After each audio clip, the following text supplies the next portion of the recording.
El siguiente ponente es Carlos Naranjo. Él es arquitecto y profesor asociado de la Universidad Nacional de Colombia, donde ingresó en 1995, desarrollando diferentes funciones a lo largo de los años. Actualmente es decano de la Facultad de Arquitectura y Artes, siendo una de las directrices de su mandato potenciar la educación de arte para niños que esta universidad realiza desde hace años. Hola a todos. Gracias a Playgrounds por invitarme a participar y aprender de sus presentaciones, y a Virginia y a Jorge por la invitación y el cariño. Lo que me gustaría hacer es una presentación que está dividida en tres partes. La primera parte intenta desarrollar de una manera sucinta una premisa teórica que nos sirve para argumentar muchas de las acciones que se están haciendo en la Facultad de Artes de la Universidad Nacional. La segunda parte es intentar mostrarles a ustedes el trabajo del grupo Lunárquicos, dirigido por Fabiola Uribe, que trabaja con niños para enseñar o trabajar en arquitectura en asociación con el Museo de Arquitectura de la Universidad Nacional. Y la tercera parte intentaré mostrarles un esbozo de la propuesta en la que está trabajando Jorge Raedo para la creación de una escuela de arte para niños y jóvenes en la Facultad de Artes de la Universidad Nacional. So I will thank Fabiola and Jorge again to allow me to show you the work they've done as a part of a strategy, of a joint strategy. I like very much the sentence of Louis Kahn saying that the city is the scope where a child can discover what he would like to do the rest of his life. Likewise, Kahn was the first one suggesting that the origins of architecture is linked to the development of the human conscience.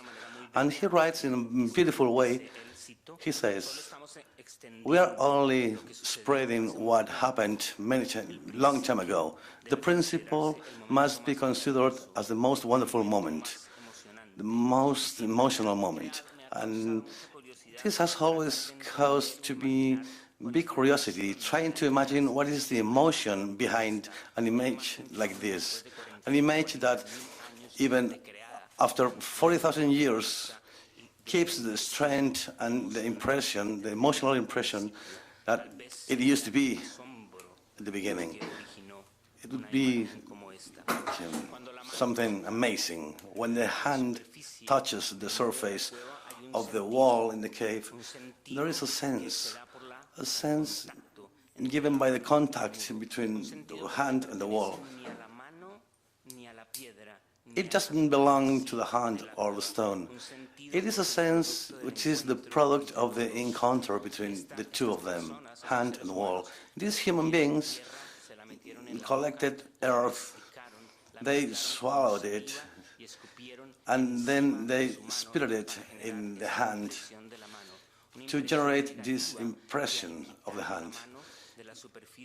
When they took the hand out of the stone, it materialized that sense, it built that sense that they were able to feel when they put their hand on the stone, which preserves the essence, sense of the human being even 40,000 years after. It's not a short time. But the important thing is that impression that makes visible to me and to others that understanding, that awareness. However, the picture we're seeing now have been made with cameras and lights, not necessarily like the first one. You can imagine the wall of this cave lighted with a fire in a small container, which was sending parts of light flashing light, making this surface not to be completely defined, but like a game of shadows coming and going, depending on the intensity of the light. This image was taken thanks to photography, but the first image, implies a sense of contention. How this fire was spreading to the surface of the cave and generating a limit in this cave. Materializing this sense, when we press this hand, these human beings also made a spatial limit and were able to freeze that wall, that surface of shadows that we're seeing because of this flashing light of the fire. It is not an exercise made individually. It was part of a collective act, and the chief was the chosen one to get to that surface and press this hand, like in a kind of symbolic act to go from one side of the wall to the other side of the wall and join the world of shadows and the world of those who died. At the same time that it is a symbolic act which refers to the world we live in. The shapes of the hand take out from the surface of the wall. It's not only an exercise of representation, being able to represent this. It is also a discovering of shapes which come and go in this horizon of the cave. But there are other images as well. But I am really interested in showing you that it implies two different ways of representation. One of them more associated to this exercise of architecture, being able to define a limit of space, of a scope, and the other one, which also implies an important issue, make the animal visible to be able to hunt it the following day. The first images of human beings were those left by nature, but these kind of images, like these 3 or 4 fingers we are seeing here on the clay, they imply an exploration on this consciousness. Realizing this implies this sense of being able to touch the surface of the caves. If we think specifically in architecture, and if we can assume a process, an analogous process of construction in the origin of architecture, we could speak about the materialization of 3 senses or main experiences. First one is the sense of academic body. This is the sense I discover when I realize I am different to all the things around me. They are there and I am here, and my body is here, going with me everywhere I go, wherever I move. I'm aware of myself and my body in the moment this sense appears linked to this corporality. This is a sense I am able to materialize when I am able to commission a thing, to keep my body. It's like when you go to a restaurant and you put a bag or something to keep your place, to keep your seat. These human beings, they put something which was marking and where it was saying that they had been there. It was their territory. This place here serves as a permanent reference for the movement. Making it visible, it becomes a metaphor, a poetic act, interchange of the world, making my presence evident. This sense of my body here and this materialization is the origin of our being, is the precursor of our field being. And here we have a game of this game of architecture and this contemporary development. Here we have a vision that never ends, where early experiences come back once and again through the history of architecture and art as a part of that process of concretizing that sense, that collective sense. If the first sense was made evident, obvious to my body, the second one appears reciprocally as the horizon. The horizon is not only the line where the sky joins the earth, but it's always the perception of my body, a field of action that spreads my body and keeps me and goes with me everywhere I go. And even if I want, I cannot reach the horizon because it is always there as that very last layer of my body.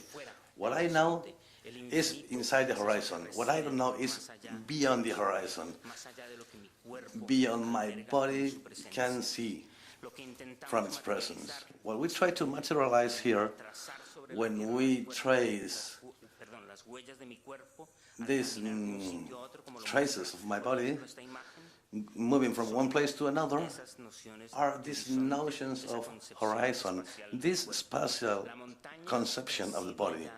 The mountain is there in a point, and as I approach it, the body changes. As I move away from the mountain, it is materializing and tracing the horizon in the surface of the earth. Again, thematization of this original sense is the origins of our vision and sense of space. The third sense is the path, this perceptive path of my conscious and my imagination between the closest and the farthest. As in the case of the hand in the wall of the cave, and I was able to focus in the hand and go beyond and imagine that there is a world beyond that wall,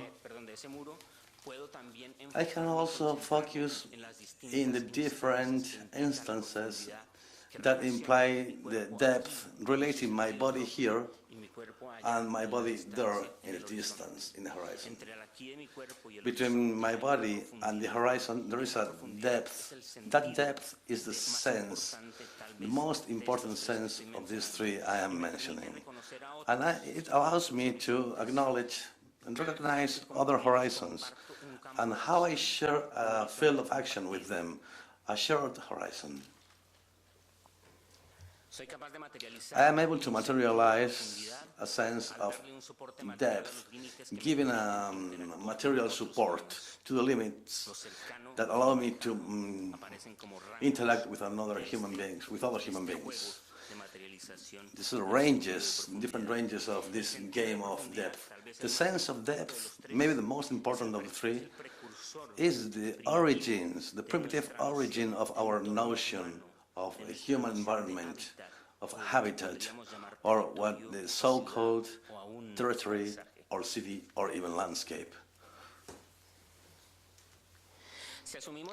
If we assume the construction of a sense and the theme of experience as the representative action we see here that inaugurates the architecture, we must assume as a necessary condition the reciprocity and mutual constitution between ideas and things.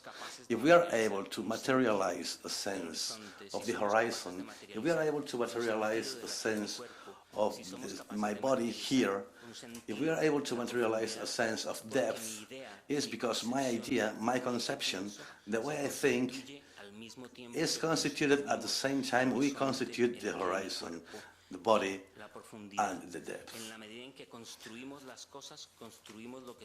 When we build things, we construct our minds. And here it comes the basic main argument, which is the most important thing for what we're trying to do in the university.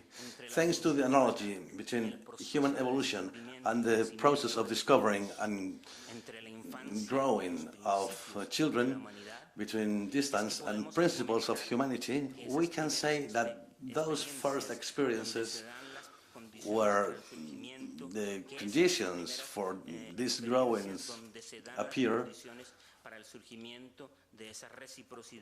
is where this reciprocity and mutual constitution between ideas appear. That is, the world makes sense. But the world makes sense because we build it day by day. We don't come to a world which is already done, already defined, as they want us to believe. But we do and build the world as we grow up, we live it, and we keep it alive. The world is this alive being where we constantly work. And that is why it is basic, this relationship, this constitution of reciprocity between ideas and things in the early stages of infancy. This is the main hypothesis. The education of arts for children and youth is an indispensable strategy to try to restitute this relationship, this balanced relationship with the world, our environment, and the rest of human beings. This is a reference, constant reference for children. Children are asked, and they are constantly inquired about their strategies in order to change the world. They are empowered to make them understand that their acts actually build the world. Every acknowledgement or understanding of their acts implies the change of the world. And this implies that an involvement of all the youths participating in the projects. In the search of this reciprocity and constitution between things and ideas are two main things that are intermediate conditions between things and ideas, the body and the experience, and they are also two of the main subjects through Lunárquicos organizes the process of teaching, of learning. Body, of course, becomes this fundamental reference discovered as we are seeing the relationship with the context, the way we move, the way we balance, the way we must structure the coordinates of our body, and the way we understand the position of our body, respecting the rest of the things surrounding us, but also our posture and position respecting the others, and how we move in space relating to other things. The second one is this idea of experience, but understood in both ways, as a structured perception, something I experienced today, but also as something that is in my memory about, is like a knowledge that I have acquired through this insistence in knowing and making up sense through experience. Body is that big piece of the world that it is only ours. This is flesh make movement.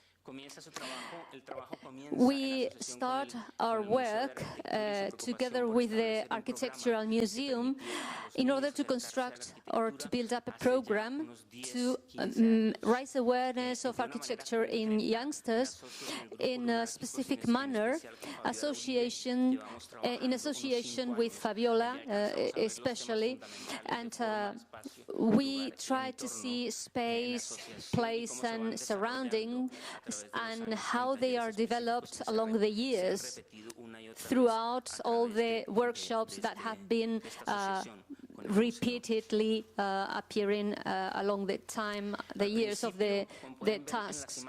As you can see in the images, it is about inviting and trying to attract youngsters and children to the Architecture Museum and to make them get closer to these images. But bit by bit, we are generating just not only as in the left of the picture, we are looking at the things, but we are recreating and constructing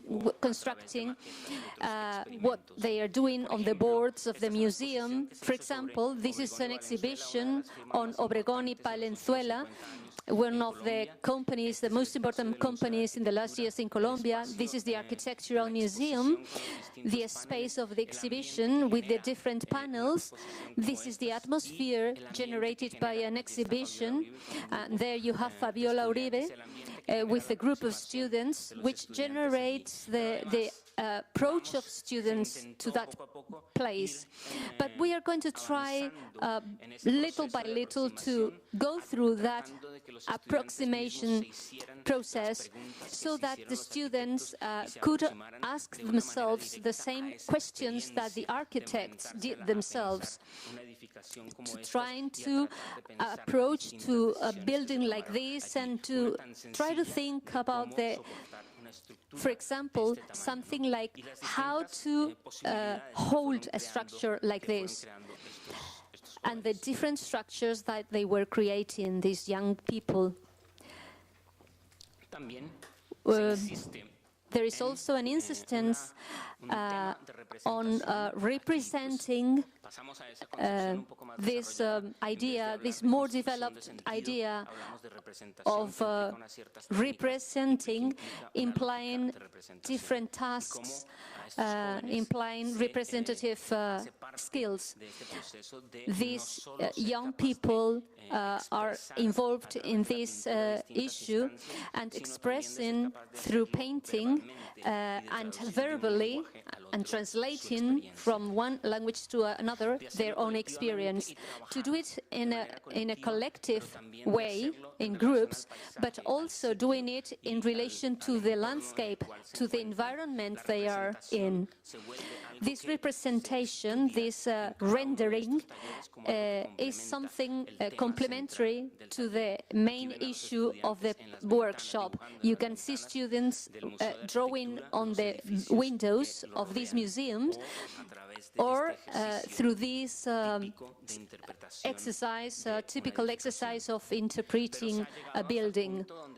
But we have reached the point where we have done specific workshops on architecture for children, where they not only interpret these parts, but they can recreate them and to generate stories about their interpretations of this. Those are 3 panels of a recent exhibition in the same museum, and it is form, space, and shape, space, and place. And around these we have carried out these workshops, and they make reference to the 3 main parts of architecture, of like my body, horizon, and depth. Shape implies different subjects, and there you can see, well, we will see it in detail later. The same happens with space, and the same with place, understood as an environment, like landscape or something. For example, students are asked and are given these small pieces, square pieces, where they can draw or concentrate or express a need or an experience or a dream, something that starts telling a story and that it is turning into a story which connects with the previous one on the next one. This is a narrative action that implies linking together spaces with some others or with the rest of the partners, and that they have their own space in the museum. This game of building their own story implies not using their bodies, but also the narrative action. In an abstract way, very abstract way, they can make it concrete and fill it with color, and bit by bit, from outside, they can think about themselves inside this small model and to begin looking at different scales, like thinking, for example, this doll house, which is the name of this small exercise. But this can be extended, and sometimes they can start talking about representative strategies, like, for example, representing a cat under the bed, or drawing the table from the upper or under side of it, and for example, the chair, you can see there that the chair is sharing one square, another square, and they are redrawing it as they are changing. For example, something happened here, and which came from the story, and so they got into the boxes and they transformed them again and retelling the same story. This is a recurrent subject. Boxes are associated to one another, and they can build a path along them, and they transform, change them as they are getting into them. The box then becomes not only an instrument of rendering, direct rendering, like, for example, clouds or stars, but symbolic rendering of figures, but also the generation of an atmosphere through light and air getting into the boxes with the figures they have already made. But this exercise is also made not only playing with their body and how it inhabited the places, but also insisting in drawing their own limits, shaping their own limits, like, for example, pushing different surfaces and connecting them one to each other, one to another, so being conscious of materiality of those spaces, of those limits, and how they relate with the light, space, color, etc. Now here we are playing with different kinds of compositions, like the story, composition of different activities, or as in the second example, like different ways of making space, like, for example, working collectively and ensembling different structures. For example, going from the outside of the structures and how they can generate different structures and get balanced, and they can get inside of these structures, and to be able to take those structures into the landscape.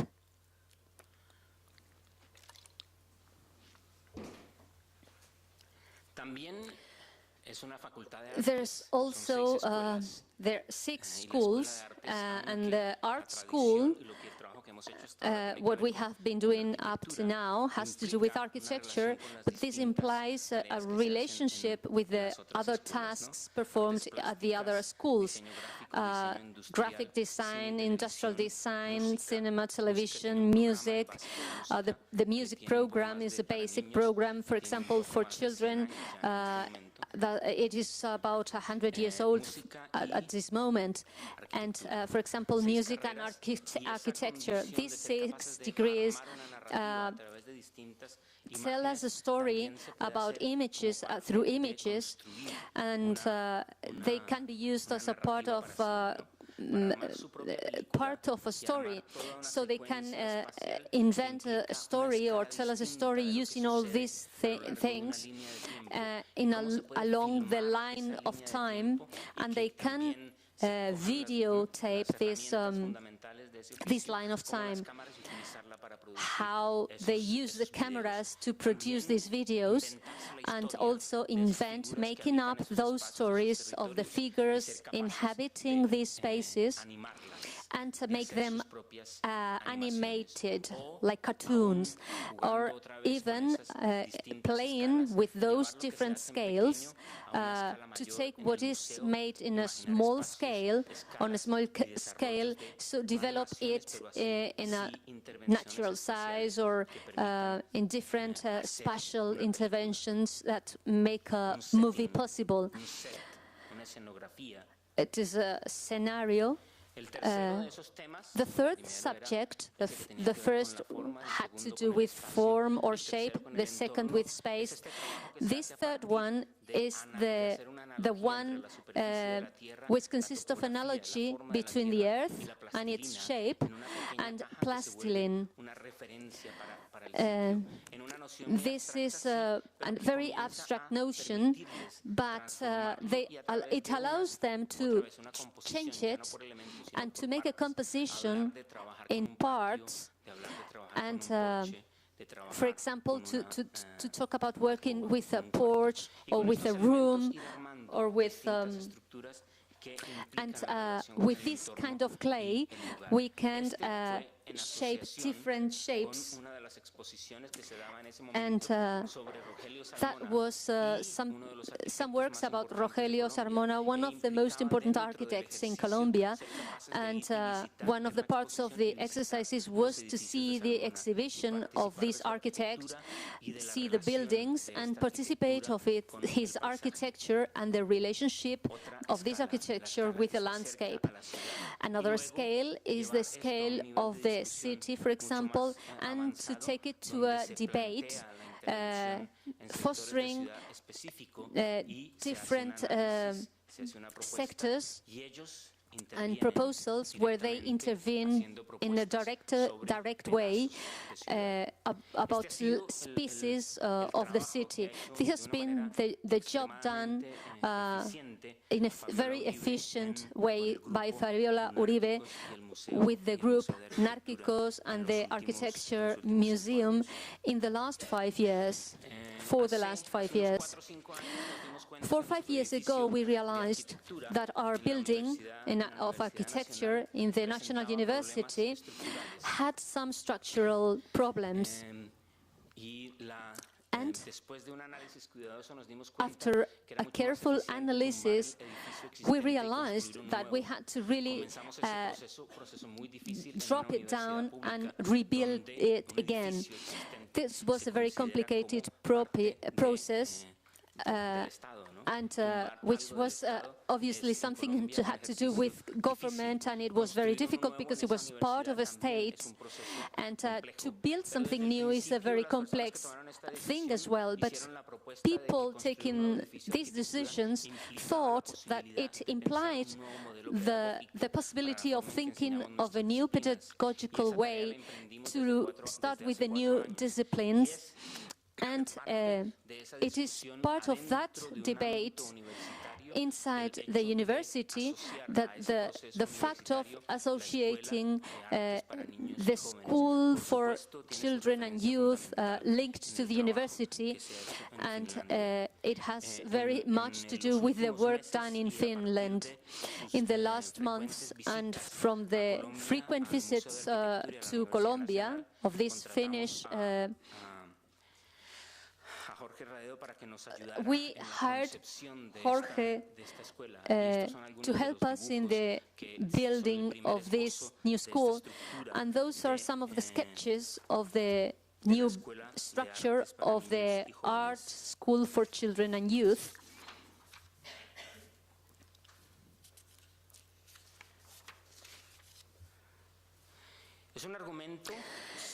It is an argument similar to that I described before. Culture, a system of symbols and values, is that scope that allows us to grow up as a story, as a personal or collective story, and as we grow up, we grow from that culture, we contribute also to that culture. There is a reciprocity between culture and the process of growing up. That is what this image makes reference to. We go from this reliance or self-esteem that helps develop in children development, and we teach passion and allow this artistical experience to merge from to come out from the children. In these different alternatives to the makeup of this kind of school of architecture or arts for children, there are three different possibilities. To think the way the music school did more than 100 years ago, like starting their studies from early ages to get to an adult age with the necessary skills to be an excellent musician. It is about to teach them certain skills from childhood, and given this facility they have to learn to evolve in an appropriate way. That would be one alternative. One of the reasons why we need to teach children. The second one, that has to do more with what it has been doing from 1985 in the same museum, where they understood that teaching children art implied a fulfillment to complete what they were taught at schools. And it was not intended for making them artists, but better citizens. Those parts are fundamental, essential, but our main goal is to transform this school in a tool for transmission of knowledge in a university scope. What a university is, for example, not university is just a stage in education, but something which is an institution about transmission of knowledge, which involves all of the stages in life. And one is just not linked to university at a certain time of their lives, but just throughout the life. And they work and produce and acquire knowledge in different ways and stages of their lives. This notion of school means that it is part of university life. And what we try to show in this graph is the difference between the first levels of childhood, medium and advanced, related to the typically university ones like doctorate, degree. And our goal is to bring that knowledge acquired in the doctorate to bring to the children and to generate a circle and feedback of this knowledge. But what is a fundamental, essential issue is not that much about teaching children, but for us to learn from children.